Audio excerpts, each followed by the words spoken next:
Nagsimula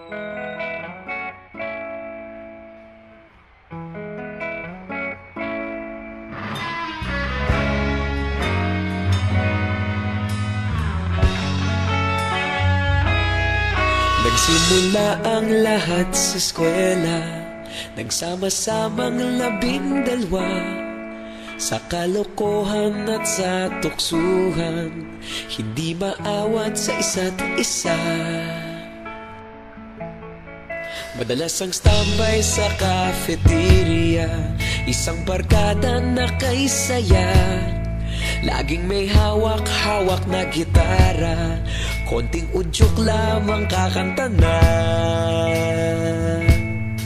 Kay simple lamang ng buhay nun, walang mabibigat na suliranin. Problema lamang laging kulang ang datong. Sana napunta ang panahon? Sana nga ba? Sana nga ba? Sana napunta ang panahon? Sana nga ba? Sana nga ba? Sana napunta ang panahon? Sa unang ligaw kayo'y magkasama, magkasabwat sa pambobola. Walang sikreto kayong tinatago, okay sarap ng samahang barkada. Nagkawatakan na sa kolehiyo, kanya-kanya na ang lakaran. Kahit minsan na lang kung magkita, pagkakaibigay hindi nawala. At kung saan na napadpad ang ilan, sa dating eskwela meron din naiwan. Meron pa ng mga ilang nawala na lang, nakakamiss ang dating samahan. Sana nga ba? Sana nga ba? Sana nga bang barkada ngayon? Sana nga ba? Sana nga ba? Sana nga bang barkada ngayon?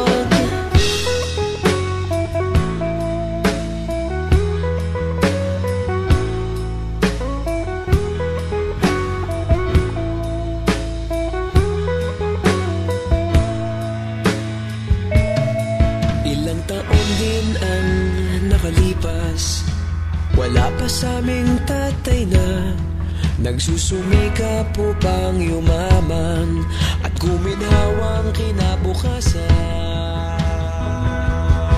Paminsan-minsan kami nagkikita, mga naiwan at natira. At gaya nung araw namin sa eskwela, pag magkasama'y nagwawala. Napakahirap malimutan ang saya ng aming samahan. Kahit lumipas ng ilang taon, magkabarkada pa rin ngayon. Magkaibigan, magkaibigan, magkaibigan pa rin ngayon. Magkaibigan, magkaibigan, magkabarkada pa rin